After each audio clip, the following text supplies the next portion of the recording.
Recently, I came across a big news on YouTube India. There is a big clash going on. And the clash was between two YouTubers, one named Elvish Yadav and the other one named Maxtern.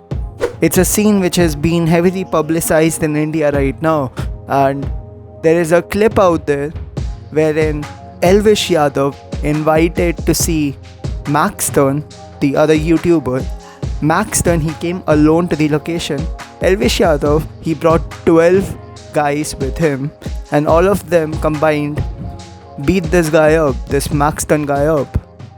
Now, the majority of the viewers, they were watching this fight for the sake of entertainment, of course.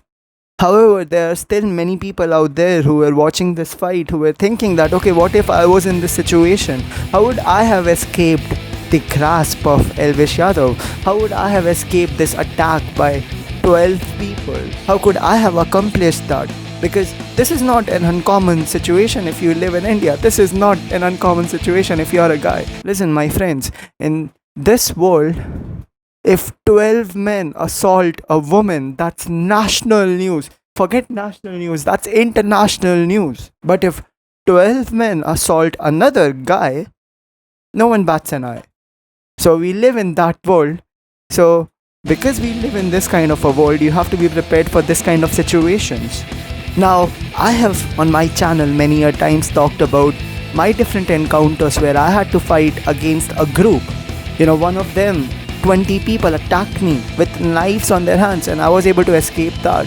So I wanted to give you my insight on this kind of fight, on how you should approach this kind of fight and how you should defend yourself. Now, first of all, when I look at the video, this guy named Maxtern, he called Elvish Yadav, and it seemed that they had enmity amongst each other, and he called Elvish Yadav alone to come and fight him. Now, Elvish Yadav, he came with 12 people around him. So people were calling it an unfair fight, and people were saying, man, this is completely unfair. You're such a cowardly man, Elvish. How are you going to bring 12 people just to beat up this one skinny guy? And I, on the other hand, I beg to differ. If it's a fight, you're gonna be expecting to go with the other person having some underhanded means. This is not a warrior's fight. This is not a fight sanctioned inside of a ring. That's not the case. So you have to always prepare for the worst. So this is the first lesson I want you to keep in mind, which is anytime if there's a fight and you plan on going, you have been invited to a fight, you plan on going, you're thinking that, okay, that person is going to be coming alone, because why not? Then you're a foolish man.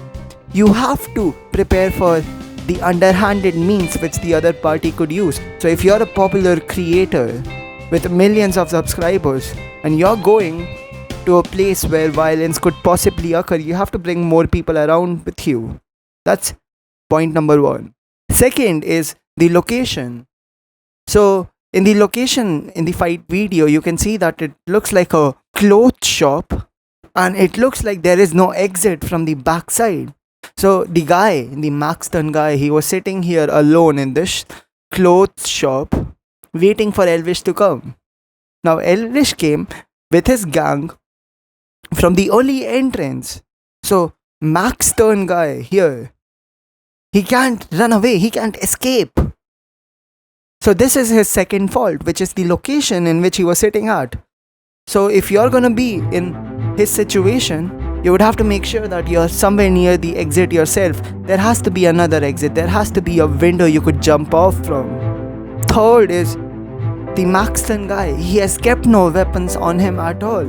That's the third fault of Maxtern. He has no weapon on him. First of all, the good thing for Maxtern is that Elvish Yadav also did not bring a weapon on him, or even his gangmates did not bring a weapon to use on Maxtern. But if any of these people had a weapon, Maxtern could have been fucked even badly. So he should have, at least if he's gonna be going there by himself, he has to keep at least some sort of weapon on him. And the weapon which I recommend to everyone is a pepper spray, because using a pepper spray, the damage is not permanent. people can recover from that damage, and you're able to immobilize your opponent, so you can use that opportunity to attack your opponent or to escape from the situation. On the other hand, if you have a knife and you use the knife, first of all, there is legal consequences. How are you even going to prove that it is for self-defense? That in itself is a very big problem. Second is, if a knife, you use it once, the enemy is also going to be trying to grab the knife, stab it back at you, and then it's going to become a killing match. So I don't recommend knives for that reason. Now, the fourth point I wanted to cover about this fight video is that if you're in this situation, you see that, okay, you don't have any weapons on you. You see that you have been completely outnumbered. You see that the exit, the location which you're sitting at a corner of a place. There is no exit for you to move away. Right? All these points. If you're in the situation, then to continue forward, you have to try using your words. You have to try using your words. If you're able to prevent a fight, many fights, they would just stop happening if people just apologize. I have been in these situations where there have been 10 people in front of me, 15 people in front of me, and all they demanded for was an apology after me hitting someone, after me beating someone else up.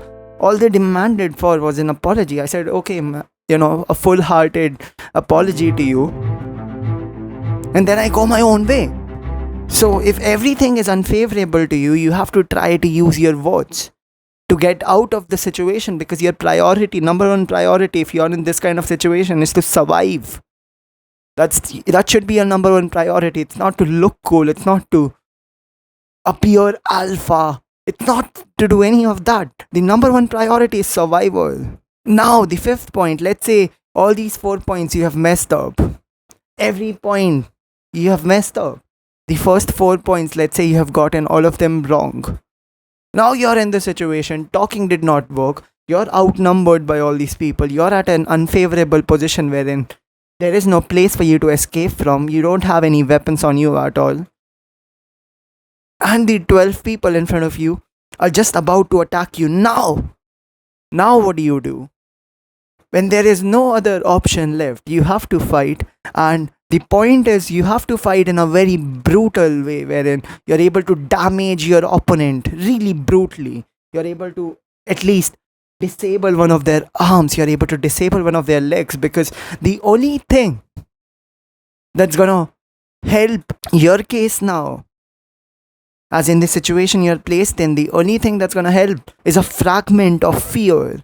When it's a group of 12 people, 15 people against one individual, and if you're just getting beaten up by all of them, they're gonna keep beating you up. So that's called the beating up paradox. They're gonna keep beating you up. So that's why what you have to do is you have to set up examples. In this video, Elvish Yadav approached Maxtern first. He was the first one to approach him. So Maxtern should have used this opportunity to set an example in front of all the people of Elvish gang by hitting Elvish with his hardest punch. If that had happened, there is a good possibility that the fight in itself could have been halted. Other people might not even have intervened. But he lacked the courage to throw that one powerful punch at Elvish when Elvish kept slapping him. So this is another mistake which Maxtern made. He had to fight brutally from the very start. And if you're a trained fighter, with one punches, people do get knocked out. So just 2 punches, Elvish Yadav could have been knocked down. One of his friends would have been knocked down. And then you utilize that moment of confusion to run away, to escape from the situation, because you could always call more people after you have escaped freely, right? You could always take revenge if that's what you want. After you have escaped the situation, a fighter, he must know when to back off. And many people never learn it. Many people who never learn it, unfortunately, end up in graveyards. I hope that's not going to be the case for you though.